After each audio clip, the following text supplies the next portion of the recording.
Alors, Seul, voilà un peu l'histoire que j'ai envie de vous raconter. Seul, et d'une certaine manière, je pourrais dire que le spectacle, enfin l'idée, l'envie de ce spectacle, est apparu dans la pièce d'un musée à Saint-Pétersbourg, le musée de l'Ermitage, à Saint-Pétersbourg. Dans ce musée, il y a une pièce, avec 2 tableaux seulement. Ce sont 2 tableaux qui se font face. Ces 2 tableaux ont été peints tous les 2 par Rembrandt. Le premier tableau s'appelle Le sacrifice d'Isaac par Abraham. C'est un très très grand tableau qui est aussi grand que la porte. Voilà, imaginez ça comme ça, entre les 2 portes, voilà, imaginez 2 tableaux. Ici il y a le sacrifice d'Isaac, et ici il y a le retour du fils prodigue. Et ces 2 tableaux se font face. J'ai été très frappé par une chose, c'est que les 2 montrent un rapport d'un père à son fils. Dans celui-là, c'est le rapport d'un fils innocent, qui n'avait rien fait, Isaac, qui est sur le point d'être égorgé par son père, quand l'ange lui arrête le bras. Et en face, c'est un fils qui se pense coupable d'avoir dilapidé tout l'argent de l'héritage, d'avoir déshonoré sa vie, et qui était convaincu qu'il allait avoir toute la condamnation, donc d'être d'une certaine manière égorgé, et qui donc, au contraire, a la surprise d'être accueilli à bras ouverts par son père. Cet effet entre la loi et l'amour m'avait profondément bouleversé. Ici, il y avait l'application d'une loi. Un Dieu a dit à un homme qui va égorger son fils. Et l'homme, bien que profondément malheureux, accepte. Parce que la loi de la parole divine est implacable. Et ici, bien au-delà de la loi, il y a le sentiment d'amour, tout simplement. Et je suis resté très très longtemps dans ce musée, jusqu'au moment où j'ai commencé à me poser la question, et si tous ces personnages c'était moi? Si tous ces personnages c'était moi, si par exemple Abraham c'est moi, sur le point d'égorger moi, parce que j'ai reçu un ordre de moi qui me dit tu dois égorger cette partie de toi. Et si cette partie de moi qui est sur le point d'être égorgée, parce que Isaac, qui n'a rien fait, et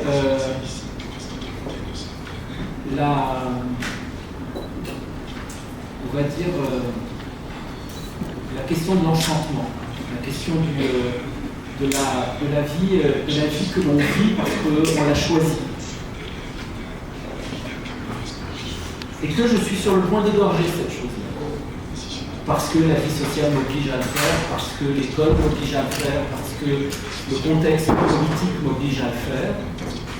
Voilà, quelque chose m'oblige à égorger cette chose la plus profonde et la plus riche en moi. Je dois le faire. Que peut être l'ange? Qui est l'ange qui va venir arrêter mon bras? C'est ces questions-là que je me posais dans cette pièce qui m'ont fait me retourner vers les tableaux de retour de fils prodigue, où je me suis dit aussi quelle est cette chose qui attend que je revienne vers elle, qui attend juste de me voir apparaître au bout de la route pour courir vers moi et me prendre dans ses bras. Qui m'attend en ce moment? Qui est en train de m'attendre? Qui est sur le point de... Qui est cette chose que j'ai oubliée qui m'attend? Alors voilà, dans cette histoire que je viens de vous raconter, qui est à la fois une histoire simple, quelqu'un tout seul dans un musée, mais complexe parce que c'est tout simplement des questions qui m'ont traversé seul dans ce musée devant 2 œuvres d'art absolument géniales. Il y a là-dedans toutes les prémices du spectacle que j'ai essayé de faire après, qui s'appelle Seul. Et qui a tenté, je dis bien tenté, qui n'est pas arrivé, mais qui a tenté de répondre aux questions que je me suis posées dans cette petite pièce. L'autre histoire que je voulais vous raconter peut-être sur un image,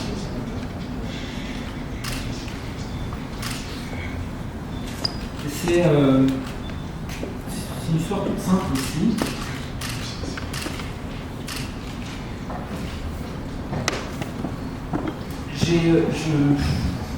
Écrire est un geste que je fais vraiment par plaisir, par joie, par bonheur, et sans nécessairement, et même rarement, en ayant un but précis, c'est-à-dire écrire, et puis écrire des débuts.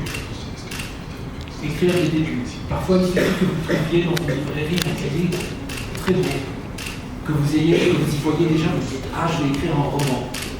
Alors que vous n'avez même pas écrit un roman, c'est simplement la beauté du cahier que vous avez envie d'écrire. Alors vous achetez le cahier, vous vous retrouvez dans un café, vous avez un crayon à la main, et vous remplissez 2 pages, et puis quelque chose s'épuise. Mais c'est pas grave, il y a là-dedans un vrai bonheur dans l'écriture. Donc, j'ai l'habitude d'écrire des débuts qui ne se terminent jamais. Or, un jour, il y a de cela une dizaine d'années, j'ai écrit un livre qui est resté, c'est-à-dire que 2 jours après, j'ai eu envie de le poursuivre, de le continuer. Alors, ce début avait une particularité, c'est que je n'arrivais pas à savoir qui racontait l'histoire, qui disait il est parti, puis le narrateur. Est-ce que c'est un narrateur absolu? Est-ce que c'est un narrateur qui dit je suis entré dans la pièce? Et je n'arrivais pas à choisir. Parce que ce début-là que j'avais écrit était extrêmement violent. C'est l'histoire d'un meurtre, extrêmement violent. Une femme est violemment assassinée.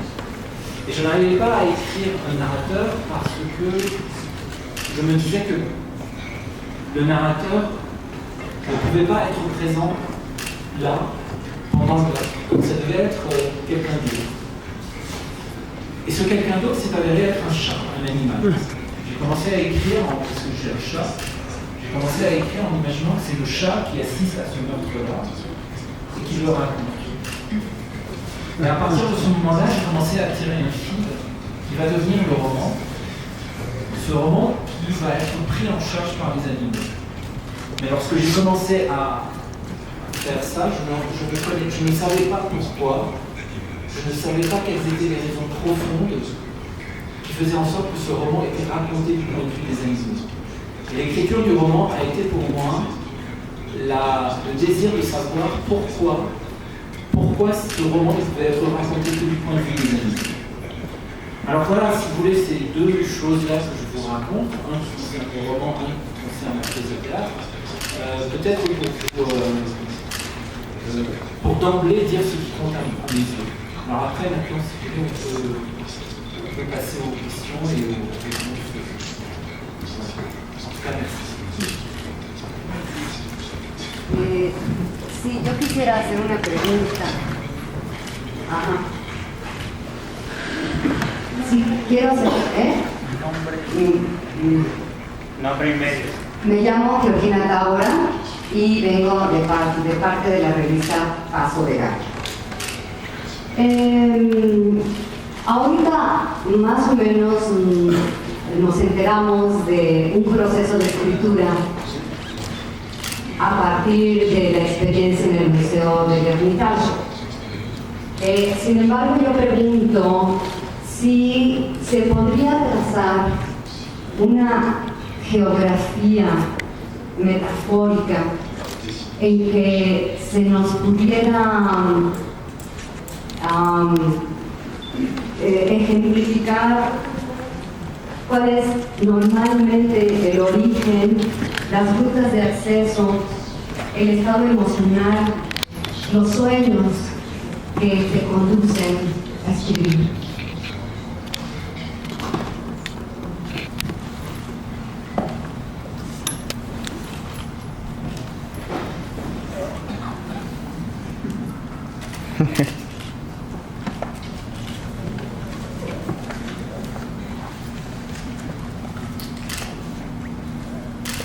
Je viens d'une famille qui ne parle pas.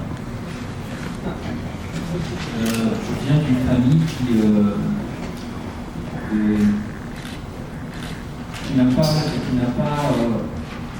toutes sortes d'horizons, le réflexe de la parole lorsqu'il s'agit de partager entre les membres de cette famille des chocs ou des événements qui ont lieu. Vous voyez ce que je veux dire? Mettons un événement terrible a lieu dans votre famille, on en parle. Si c'est arrivé, eh bien, la famille dans laquelle j'ai grandi est une famille qui ne parle pas.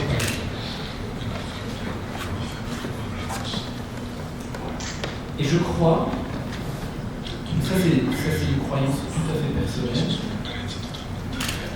je crois que les enfants sont toujours dépositaires d'une, on va dire, d'une émotion. Qui n'est pas une émotion qu'ils ressentent eux, mais ils sont dépositaires d'une émotion qui a été ressentie par des gens qui les entourent et qu'ils aiment, leurs parents, leurs grands-parents, le contexte collectif. Et des enfants peuvent devenir dépositaires. Ils deviennent comme un plateau sur lequel des émotions qui ne sont pas évidentes, comme la honte, comme l'humiliation, comme la violence, viennent se déposer. Au début, l'enfant, l'adolescent, surtout à l'âge de l'adolescent pense que c'est lui qui ressent ça. Il pense qu'il les ressent parce qu'il a... tout est très confus, surtout dans une famille silencieuse. Et puis grâce à l'art, essentiellement, et à l'école, et aux amis, et aux rencontres parfois cruciaux qu'on peut faire dans une vie, on finit par faire le partage. On commence à comprendre que le fait d'être dépositaire ne signifie pas être soi-même l'objet de l'émotion. Tout ça se fait aussi, d'une certaine manière, par un désir de parole. Or, moi, j'ai pris la parole parce que j'ai lu, c'est-à-dire ce qui m'a fait écrire, c'est des livres que j'ai lus. Ce qui m'a fait écrire, ce n'est pas d'avoir vécu la guerre, pas du tout ça. D'ailleurs, la preuve, il y a beaucoup de gens qui vivent la guerre qui n'écrivent pas. C'est d'une certaine façon, ça pour moi c'est très important. C'est l'art qui appelle l'art. La guerre, ça n'appelle pas l'art. La guerre, ça appelle des misères. C'est des vrais emmerdements. Mais l'art appelle l'art. Donc le fait d'avoir lu, j'ai eu envie d'écrire. Et puis, cette géographie dont vous évoquez, je dirais, c'est une géographie que j'appellerais le silence de mes parents. Le silence de mes parents, c'est-à-dire, ou même, si vous voulez, disons, imaginez que vous avez, une sœur que vous aimez énormément. Et imaginez que cette sœur a été victime d'une agression violente. Et elle en perd la parole, elle n'a même plus à parler tellement ça l'a agressée. Et imaginez, je ne sais pas, qu'un jour, lors d'un repas de famille, tous les oncles, les tantes, tout le monde est là autour de la table, on mange, et les gens ont un peu bu. Et là, les gens commencent à dire un tout petit peu n'importe quoi, et puis, vous savez pas pourquoi, tout à coup, ça se tourne contre votre sœur. On commence à lui dire, mais qu'est-ce que tu avais à aller là, et pourquoi elle était là, et tout ça, c'est de ta faute. Mais elle est dans un tel état où elle ne peut pas prendre la parole, parce qu'en plus, l'agression est tellement brutale qu'elle reste sans mots. Eh bien, si vous êtes assise à côté d'elle et si vous l'aimez vraiment, qu'est-ce que vous faites? Vous la défendez. Donc vous vous mettez à parler pour elle. Et je crois qu'il y a quelque chose de l'ordre de cette géographie que je pourrais appeler le silence. Le silence de ceux que j'ai vus grandir avec moi, le désarroi de mes parents, le désarroi de mes amis, le désarroi... vous savez, surtout quand vous êtes le plus petit d'une famille, vous avez envie que tout aille bien pour tout le monde. Et donc ça, il y a quelque chose dans le rapport de la prise du crayon, dans le désir pas de soulager, pas de consoler, mais de dire de dire pour l'autre